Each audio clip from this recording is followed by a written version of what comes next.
with that, I'm going to bring up Michael Fox, and he is a partner at Green Prosperity Group, and they're going to talk about silicon, sensors, and IoT, and the future of edge medicine. Because as we heard at the very beginning, it's about connecting all the dots, and IoT is definitely about connecting the dots. So here you go, Michael. You're awesome, Ralph. I look up to you. You know, life offers very few tremendous moments. I've worked with TI for 20 years, and I have nothing but incredible admiration. Everything they touch is, for 50 years, they ruled the world. And Ajith, he's one of the CTOs that literally, when you define CTO the way we look at him, it's incredible. And to be able, this is a moment of joy for me, to be able to sit and have a discussion. So if you could all welcome him, that would be great. Thank you for joining us. Yeah. Thank you. I guess I got to sit far away from you, otherwise they're going to be. Yeah. I want to give you some context. Can I ask the audience, how many of you have ever had any business dealings with TI? Okay. I got both hands up. I want to give you an example of the kind of people that we're dealing with here. In the 80s, in the race to miniaturization, everybody was racing to Japan, and virtually everyone was blowing up on the pad. And there were incredible import tariffs on silicon, and TI made a decision that they wanted to put a fab on the ground. It was, I think, a $2 billion capex. It was a big expense, but they thought it was the right thing to do. But there was Japanese law that prevented foreign-owned to build. But it magically got built 51% Sony with Merida and 49% TI. And on a year to the day, I checked on all these, of it opening on a handshake, mind you, it was sold back to TI. The Sony position was sold back at cost, producing in essence what was a 10-year first-to-market advantage. And magically, a jet appeared on the tarmac in Tokyo, and Merida was whisked away to Dallas to conduct the Dallas Symphony Orchestra. It was just, it was about culture, it was about value, it was about respect and insight, and everything you touch, everything I've seen it just, thank you for joining us. Thank you. One of the things I thought we should talk about, we have a similar vision about we're undergoing a seismic shift. It's albeit subtle, but an incredibly powerful one about what's happening in edge medicine. And it's not about the triage side. It's not about dealing with cancer, but about how can we improve not just the be happy but be well component that we can impact for our own lives. And with edge sensors and with the ability to process and the supporting analytics, that is a really powerful thing to many, many different people. If you could share a little bit of your philosophy, I suspect, on what it's been and coming up to this moment, and why you feel this is a powerful time. So sensor technology has been a great promise for many, many years, and it still remains in terms of the capabilities that it offers.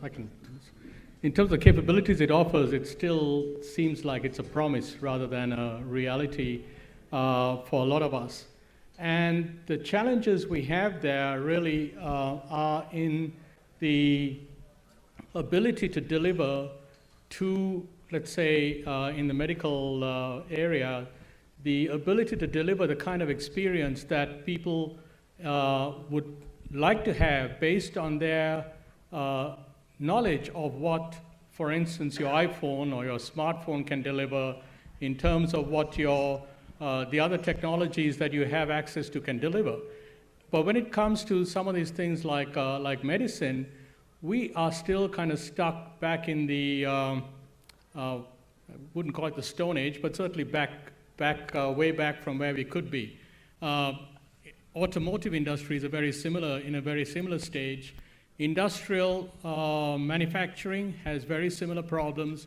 And Texas Instruments, when I was at TI, one of the challenges we had was to look at these new markets and new opportunities and see, okay, what is it that we can do that would enable semiconductors to move into these areas like medicine and industrial automation and automotive.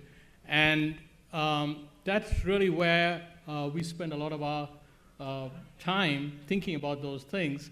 And then universities like UC Berkeley, Stanford, they've been doing a lot of research on the how rather than the why and the what, and so eventually I moved from TI to UC Berkeley, where we do a little bit more into some of enabling or overcoming some of these challenges and barriers to enabling silicon and sensors and IoT. Welcome to California. Thank you. I think in one of our previous conversations, one of the pieces that I found was most powerful is throughout history, it's been you to the medicine, you to the data, it's been triage, but now there's an opportunity for the data to speak to you. And it can be, it's an opportunity for insight that wasn't previously available to us because of how you configure the sensors in around your body, whether it's an oximeter or glucose, that can actually create impact and change behavioral patterns. Can you speak to the issues of one of the things we talked about was the issue of culture, for example? Yeah, so the problem in general is that everything that we've done today is a point solution in terms of the electronics. So, for instance, you have your iWatch that can take your blood pressure or monitor your heart rate, but the information doesn't really help your overall medical format. What we are lacking today is an infrastructure or a platform that will enable us to bring together all the information we have. So we can, once we actually get to the point where we can bring that information together, I think the platform will then enable it's a little bit like the iPhone. When you had the iPhone as a platform, then apps came in and they were enabled by the platform to make things happen. I think we're talking about, and maybe Michael, this is where you're going, we're talking about a kind of an iTunes of the future or an iTunes for medicine or a smartphone for medicine that will eventually create the ability for people to own their data, to monitor and to manage with complete privacy and security, which is the other huge challenge around IoT itself. So how do we actually maintain that security and privacy? It really needs to be contained, your data needs to be owned by you, and you need to be able to use it to manage and to proactively manage your health and wellness. It's a very important and relevant component, especially when you deal with the security. I just heard last week, for example, that there's one insurance company that I won't name that uses sleep apnea data to ensure that the patient is actually using it so that they can disavow coverage if it's not used properly. And that terrifies me. But I was actually thinking about something else that we talked about. In our race to globalization, I think the world has 70% of the world doesn't even have a computer, and 40% of the remaining have a smartphone. So they have an opportunity to access because it's cost effective, and it's the inversion of globalization. It's actually localization and personalization, and can be different to different cultures too. So what it means to someone in France or someone in South Korea, someone who is more susceptible to sickle cell anemia, for example, you can now track and localize some of those issues, right? Right. So you can customize maybe the tool set that you deliver to certain individuals based on the expectations that you have from their genetic history or. So there's that other aspect of it that's happening today as well, and this is happening very much so in this part of the world and certainly in Asia too. The whole genetic understanding and our understanding of how the microbiome or the genetic your genetic factors affect your personality or your personal well-being and wellness as well. And so you can customize things based on that. I think we're quite a way away from enabling that, but I think we need to be ready for it when it comes up. So you're talking 5 to 10 years down the road, which isn't very long when you think about how long it takes to get a new BMW on the street. One of the things that, in every conversation I get challenged to think about in creative and new ways, the bracketing changes too. Chennai is the 6th largest city in India. It's almost out of water.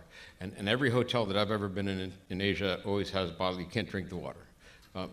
Some of the locals can, but I've seen a gas sensor that's parts per billion 2 years from now, you can put it into a water bottle that's disposable. And it could tell whether, if you're from Sri Lanka and I'm from Silicon Valley, it's safe for you to drink that water, but it's not safe for me to drink that water. Because we have different immune systems. That takes localization and personalization to a whole new level. So it really will enable us to create a more healthy society. But okay, so that's what we all want to achieve. But what is it that it takes to get there? And I think that really is, for a group like this, what do you need to invest in? What do people need to be studying and researching in and taking to market? And that's, I think, that is the challenge. So we talk about platforms, we talk about insurance companies, we talk about hospitals, we talk about medical devices, and they're still all very siloed. There's no interactive. It has to be agnostic, it has to be organic, and there has to be ubiquitous trust. Right. But it also has, so that is what it takes to get there. But these people all have to be able to be interconnected. Otherwise, we're just going to have solutions that are going to enable us to build a better iWatch and have a better monitoring of your pulse rate. I love a good challenge, and I've been struggling with this. And we need a Sears catalog of edge medicine that everybody trusts. And when the Sears catalog, everybody trusted. It was an aggregation, a repository that was neutral, Switzerland, and that I haven't yet seen. But that's what's necessary to be able to basically move up the value chain as well as down the value chain as well. Well, some of the platforms that are coming out now, like Alexa, now we may not trust Alexa because people apparently listen into our conversations, but if you could get to the trust point, Alexa has the capability to enable that. The Google Hub, or whatever they call it now, Google Home, that's another platform that could enable us. But we have to now start to use those to bring in these new technologies and to leverage that to create the ecosystem around localized health. This is a joy when I can actually get the place where I can respectfully challenge. I actually think it's more likely going to be a carrier rather than a platform because many people may not have access to it, but they always have to use a carrier. Anyway, it's an ongoing conversation. It is an ongoing conversation. There are some people who don't believe that carriers will exist in 10 years' time. See, and this is why he gets to be CTO. It's a beautiful thing. I think, what's our time like? Okay, good. We're just dialing up the. I think I'd like to talk to you a little bit about the data too. If you're taking disparate data sets, which would otherwise be stranded, say an oximeter, for example, or a glucose meter, or so on, one of the things is the value of the collective. Because right now they're disparate and stranded. How do you see that unfolding to be able to unlock that? So actually that's part of wireless research in general, is this enabling this connectivity to happen. And it has to be heterogeneous, ad hoc connectivity that enables you to be ubiquitously interactive in a complete mesh between all of us. And that has to include security and privacy to avoid what you were going to ask me about. I'm people being really stealing my shy. data. Let me share my greatest fear, and I'd love to hear yours. My greatest fear is that this is going to be for the privileged few, that it won't necessarily, but at least initially, be accessible to the greater good. What would you see as the biggest impediment on that horizon line? Well, I think if you look at cell phones, smartphones, the fastest adopters of smartphones were not in the United States, even though the United States brought it out way before other people did. And it's because we are stuck with our infrastructure. In the US, we have our infrastructure, we've invested a lot of money in it. You bring something new along, it's very hard to change. You go to India, everybody's got a smartphone. This was 10 years ago. And they were cheap smartphones or whatever, but there were people were using these things in China. In the US, we have our infrastructure, we had our landlines, we got our AT&T, and I'm going to use it. I'm going to use my AT&T, I'm going to use my landline until it breaks and falls apart.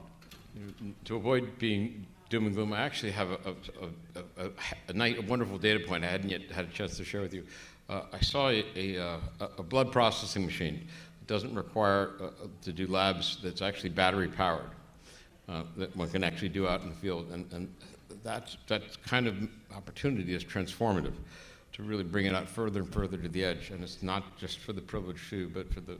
Right, so certainly portability and mobility is a huge equalizer in terms of bringing it out to the majority of the people. But again, to go back to infrastructure, we have an infrastructure in the United States around hospitals, around doctors, around the medical profession. They don't have that in India. Exactly. So they are much Half more the open world. to doing their own diagnostics if you can provide them with the right trust levels.